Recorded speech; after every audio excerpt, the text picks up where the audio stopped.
true story. True story. 7 strangers picked to live in a loft and have their lives taped To find out what happens. What? When people stop being polite. Could you get the phone? and start getting real. The real world. And we are back for our main topic today. This topic, and I'll let Clay go into it a little bit more because he's the one that kind of brought up the idea of talking about this. But we'll be talking about the real world, and I don't mean the world outside our computer screens. I mean the MTV reality show that premiered sometime in the 90s. 29 years ago. Yeah. Okay. So it was 93? 92. Yeah, don't make us do math live, please. It's very weird that it's 29 years and not 30, but Paramount had something to sell, so they cranked it up a year. Yep. I exactly. mean, that's really the only reason why I could think. I mean, the CBS app is done pretty well, but then they wanted to fold in the Paramount, and so they rebranded it and put some new stuff together. And this first Real World reunion is now a year early on Paramount, and in a pandemic, for everyone's nostalgia and subscription dollars. Is this 2021's Tiger King? No, it's very. This is the anti-Tiger King. This is what reality showed. This is I want to set something up for people. In the 80s, when MTV rolled out, they were doing just videos, so they didn't really have any programming. And when they started to develop programming, they wanted cheap programming. So one of their earliest shows was Universal Remote, because game shows are really cheap to make. You can make like 5 in a day and just keep going. Loved that show. That show was fun. Yeah, and so they were looking for cheap programming. And at the time, in 1990, Beverly Hills 90210 came out, and it was a bust. It was not successful that first season. And at the time, we only had ABC, NBC, CBS. Fox had 3 nights of programming. Friday, Saturday, and Sunday. So they didn't even have a full week of programming at the time. And they had done this show 90210, which was about a bunch of rich kids or some kids from Minnesota who moved to Beverly Hills to start going to high school together.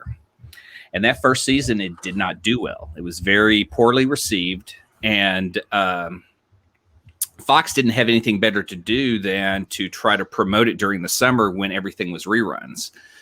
And it took off. Like, it became so big. I mean, it was kind of the last hurrah of mall culture, I think. They would do. You couldn't not find the Beverly Hills 90210 cast anywhere but on TV, doing promotions out everywhere. That summer promotion shot that show to like the most successful Fox show at that time. And it was amazing. And so MTV was like, well, we need to do something similar. Let's get on this 90210 bandwagon. And so they started to try to write a show that was going to compete with it. And then they said, we can make this cheaper if we just threw everything out and just put a bunch of people together. So if we just put these people together and we take what roommate drama happens, because everyone's had a roommate and they know that stuff happens, and the resolution will be the plot of the show. So every week they'll have a problem with food or someone didn't flush the toilet. And then however they resolve it is that week's episode. That was the plan for the Real World. Question real quick. Was that episode, the solution was that they just flushed the toilet? No. Oh. It was never what you think the resolution's going to be. That's quite a twist, because I would think that would be the resolution. So now I'm in. It actually, I don't want to get into it. We'll have to edit that part out. I was going to take us down a Jersey Shore path that we shouldn't go down. But so the two producers had a show that they were going to write and do everything on. And at the last minute, they scrapped everything. They said, well, if we get rid of the writers, if we get rid of makeup, if we get rid of the production side, and we just film these people, what will we get? And so that became the Real World. And it's it just aired a few months in 92, but it was filmed over, I think, a 3-month period, edited down to 22 minutes per episode, and 13 episodes was just the first season. So we didn't even get that much out of what the Real World became, but it was supposed to be a knockoff of what 90210 was because it was so successful at the time. And my interesting theory is, what if 90210 wasn't successful? Would we have gotten reality TV? Oh, that's interesting. Because when, and I will give you one spoiler. It's not really a spoiler for the Real World reunion, but when Kevin is in the house talking about reality shows and them being the first, he goes, yes, and we ended up creating a reality show president. Oh, and wow. I was like, yeah, it kind of spawned from that. God, that's a hard burden to have. I'm gonna. There's this. Let me bring this for the Gen Zers. Okay. There's this trend on TikTok that says, "Tell me your favorite historical domino effect," and I'm gonna start with the creation of 90210. And it's gonna end up with the elections in 2016. and that is, if Fox didn't promote 90210 that following summer when they didn't have any new shows and they just continued to promote this one show and it became so big, if that wasn't successful, we wouldn't have reality TV as we know it. And I mean, that close. Fox. Yeah. Because after that, everyone kept, I've pitched this, mainly to Shelby to try to think of what were the other reality shows that spawned after this. And they were only spawned off of the Real World. If that show didn't exist, reality probably wouldn't have hit until the later 90s when I think people started to live stream their life. Mm-hmm.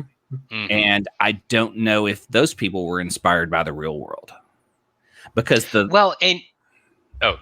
Oh, no. I just wanted to go back to the origin of everything for this reality show was a PBS documentary that aired in 1971. Yep.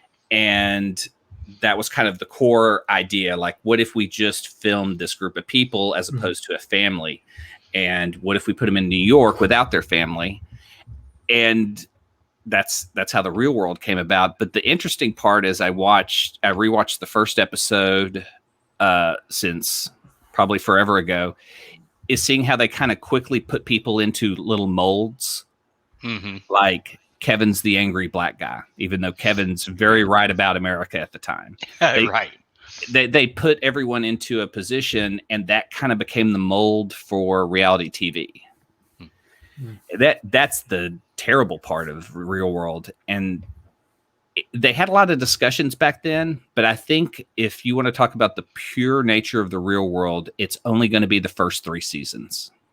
Yeah. I think I only watched through season 2 and then I stopped because it just felt like it was becoming very, very passe. And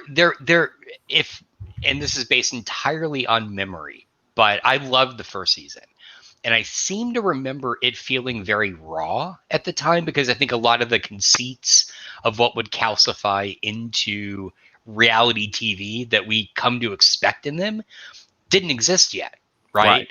But just in preparing for the show today, I was kind of flabbergasted to even think that the opening narration, right, where they're each speaking, is effectively a template for how many reality shows today, right? Yeah. 6 strangers brought together, just replace New York with, Island or, replace strangers with 6 celebrities that are gone past their prime, put in a house. And then you Still get strangers. You get the Still surreal strangers. life. Yeah. It really did set the template for so much stuff. And I have to tell, this is slightly off topic, but you were talking about the impact this show had on the shows that spawned from it. And I find it fascinating that that PBS show from the 70s, right? And I would maybe add to that as well the 7 Up documentary series, right?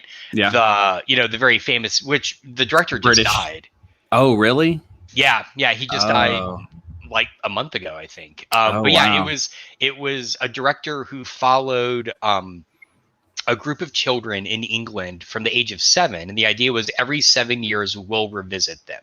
It's a great documentary. Yeah, I mean, and it just and he filmed it up until like I think he made the last one a few years ago. Yeah, because they were in their 50s. 50s, yeah. I think so, yeah. But anyway, after the success of The Real World and reality TV became a thing, there was a very brief window of time where PBS tried to go back to those roots. And their conceit was, we're going to make reality TV shows that have a kind of historical conceit to them. And my wife and I got really into one where it was like they brought together like 3 families who didn't know each other and put them out in like the, Minnesota wilderness and said, you're going to live like pioneers. And what's fascinating, it is impossible to find this show now. We watched it when it aired, and it's impossible because despite the PBS style approach to it, it turns into a reality show. By the last episode, you find out that the one family that had like 3 teenage kids, they all had like phones and tablets and were in Nintendos and were just like faking it, right? And then you had this other family where the father kind of goes off the deep end and becomes absolutely infatuated with living like a pioneer. And by the end of the show, they've divorced. His wife and kids go back to their home. He continues living out in the Minnesota wilderness. What was this called? I'm going to look it up. I remember it now because as you're saying it, I'm like going, I think I saw part of this. Because there was one part I remember where they were trying to make a birthday cake, and it was like a pioneer birthday cake. So it was just very flat and plain, but somebody who had like a lot of creativity made this huge birthday cake and made it really better than the pioneers. Right. Is this that same show? It may have been. Hang on, I'm looking. It was Frontier House. Okay. Yes, it is. It aired I do remember that name. Yeah. And here, I'm going to post a link to the Wikipedia page. And I mean, it was fascinating. And again, there's just a point where it goes off the rails. Yeah. And so I'm curious if part of that is just the fact that reality TV by 2002 had become such a commonplace phenomena that even if PBS tried to skirt around the norms of this genre, the people that brought in were like, well, they have to expect this and this and this, right? Yeah. So I don't know. It's a really fascinating example, but I've gotten us way off topic. So let's go back. Oh, no. The reality TV is what I don't know if I want to say because I watch it, but I hate it. There's good and there's bad. There's a whole lot of bad though. That's the problem. There's like, the Real Housewives series. When you put your kids on TV, when you do wife swap and your kids are publicly shamed for the way they're raised. I mean, there's just so many bad aspects to it that the original Real World, that first season, had very simple things. Put roommates from various backgrounds together. They added one thing where they sent them on a trip to Rio, took all the girls and put them on a trip. And that was really the most that they meddled with them, other than one of the cast members does become involved with one of the directors during the show. So that first season, she just breaks the fourth wall. And I think that's actually pretty great. I had such a big crush on Becky. So the artsy one. Oh yeah. Of course. But for me, I don't know about you, Josh, but like at that point in time, how many people from your generation had you been around that had the kind of ideas and discussions that they had on the Real World? Yeah, I mean, we were, here's the thing, I guess, and this is perhaps unique to my experience as an Air Force brat. We often had very diverse populations, right? Because we were moving all the time. And my high school was an Air Force high school. So it was, I mean, for a tiny high school on an Air Force base in San Antonio, we had a fairly diverse student body. That said, though, what I think for me, The Real World came along at a time, if it aired in 92, I graduated high school in 93. So as I'm already beginning to think about life after high school and college and moving out and becoming an adult, there's The Real World kind of forcing these 6 strangers who are all just a little older than me to do that, right? Yeah. And so I think again, it sounds very obvious now, but we have to remember that, you know, back in the 90s, coming out as gay was still a huge hurdle for many people. Yeah. And that happens in the show, right? There are discussions of race and very socioeconomic distinctions, and, you know, and I will give, I think the smartest and worst thing that the producers did was very obviously, in a very calculated fashion, bring together these 6 people who they knew there would be, you know, I mean, the whole point of having Kevin and, is it Julie, who's the Southern girl? Yes. Like, they knew they're going to butt heads, right? They knew that. well, in some of the interviews with Kevin recently, because of the reboot, he said they didn't know who I was. They didn't ask the right questions. So yeah, so he claims that, you know, like, he was this guy that they brought in, but they didn't ask him about, like, his background, what he was going to talk about, and things like that. And you guys haven't seen the premiere of the reboot, so it's interesting to see Kevin now and Kevin then. I will say now, I think Kevin's the smartest one in the room. He's aware of the cameras and on for the cameras. Like, I don't think it's fake, but I do think that every part of him is aware when the cameras are on him that he is not the guy he was 29 years ago. Mm-hmm. That's fascinating. I'm gonna have to get this. So I mean, as we're doing this, like, I was not. I was a child when that was going on, so I watched The Real World. I was in junior high. I was about to graduate high school. Not even. I think. Yeah, I was 21. Yeah, no, I was not. I was not even 10 probably when that came out. but I'm glad. So I did have, my first question was, like, how did The Real World come to be? And I think you really covered that. I guess the other question I had was, because back then, like, you kind of mentioned, there's not a lot of, you don't get to see a lot of people outside your social circle because there's not the internet. You can't just connect with a community. So did you guys relate to a lot of these people? Like, I don't know, did any of those people kind of open any doors that you were like, oh, maybe this is something maybe there's something else I could do. Maybe there's something different I could. Season 3, Judd Winnick. That's the first guy I related to on The Real World. 3 or 2? I thought that was 2. Isn't that San Francisco? I thought 2 was. Hang on, I'm gonna look. Yeah, look it up. I could swear it was 2, but I could be wrong. I thought 2 was like San Diego, maybe. Real World. It had that cowboy guy and Tammy. Oh my God, you're right. It was Los Angeles. Los Angeles, yeah.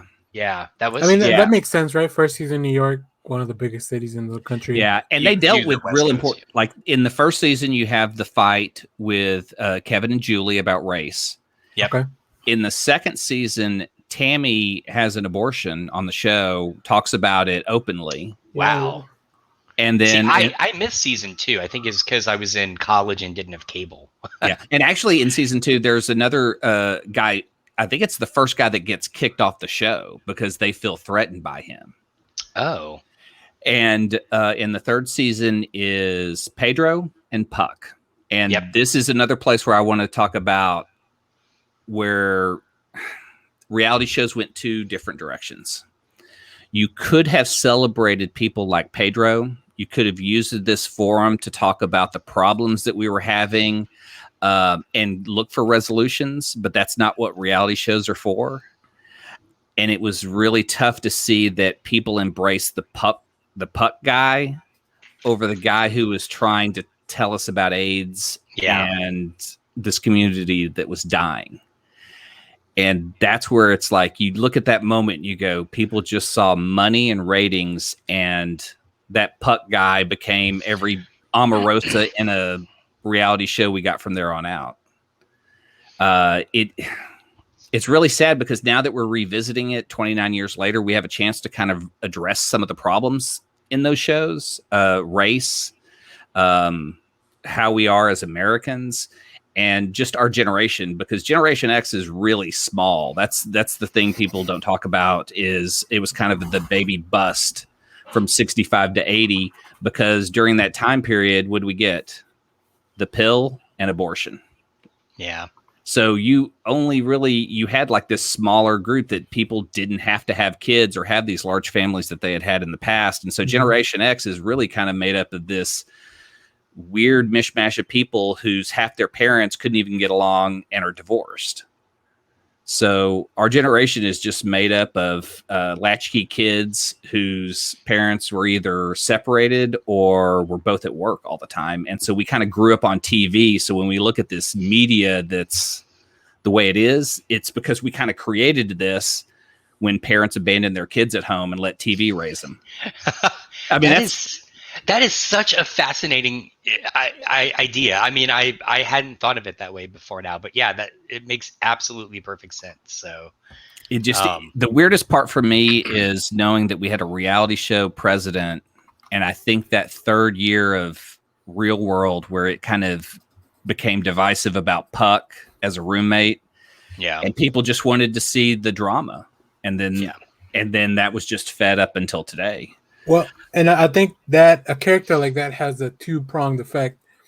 First, you have the effect on the producing side, where these people are not only editing the show to make stuff like that stand out, like that conflict and drama, and looking for people that are like that and they could be problematic. But then you also have the people that want to be part of the show, or people bringing that into the real world, like that was I didn't mean to be. That was not meant to be a pun. Well played, sir. Well played. They wanna like, they see a guy acting like that and they're like, oh, I can be like that in real life. Like, yeah. And then also, if I want to get on one of the shows, then I need to be like that. Yeah. So then, Well, I mean, and just think about, and I'm going to step way out of my generational wheelhouse here. When I think about the personality of a lot of YouTubers, right? Yep. It comes from that reality TV approach. Yeah. It's so funny because I can remember, I will tell you, in looking through like the Wikipedia for this, the thing that struck me the most, did you guys know the AV Club existed back in 1992? What? Because I didn't. No. Yeah, there was an AV Club review of the show. So I don't know if it came later, maybe. I don't know, but it was quoted in Wikipedia, and I was like, wow, are you kidding me? Anyway, I distinctly remember so many discussions about the mainstream media at the time was very much like, why would people want to watch a show of just everyday stuff, right? And now we're like total 180, where it's like it's a whole subgenre of media now. It's an industry unto itself. Yeah. I mean, I've applied for shows at reality. They do like reality shows here in Dallas, and I've applied for production stuff. They have whole COVID coordinators. They have, it's a whole industry. Wow. I thought when you said applied, I thought you meant as a participant, and I was like, no. Why have we not seen those audition tapes? I would not want to be on reality TV. No. Oh God, no. Yeah, me because either. I think if anything, we learned from the first Real World season that like how Kevin was portrayed may not be how you would be portrayed on TV, Right. and no one ever learned from that. Yeah. I've been reading a lot of articles and watching a lot of interview pieces with the real world people just to see, what they experienced, what they went through, and you get kind of lopped in with some other reality shows and people who are just full on hated for one season of TV, like Richard Hatch on Survivor. Like that guy ended up having to go to court about his kid. He had like all these problems, but he was the winner. Like it seems like if you win, you got more problems than if you're just on it. You gotta play the game. Okay, I have to offer a correction. I'm sorry. I'm rereading the AV Club quote, and it was a reassessment by an AV Club writer in 2011. So, because I was like, "There's no way the AV Club existed in '92. We didn't have the Where was the internet." Onion? Yeah. Yeah, exactly. Was I the think- Onion giving out pamphlets? we had AV clubs. They just hadn't organized into one massive. Yes, organization. exactly. They all have that AV Club hat that what's his Yeah. face wears in Family Guy. There was two separate clubs. One was the audio club, and one was the video club. Don't get your audio in my peanut butter. Yeah. And they met at a Radio Shack, Don't get your video in my chocolate. Of course. and the two people reached for the same cable, and they're like, "This is for the video club." No, I need this for my audio club. Wait a minute.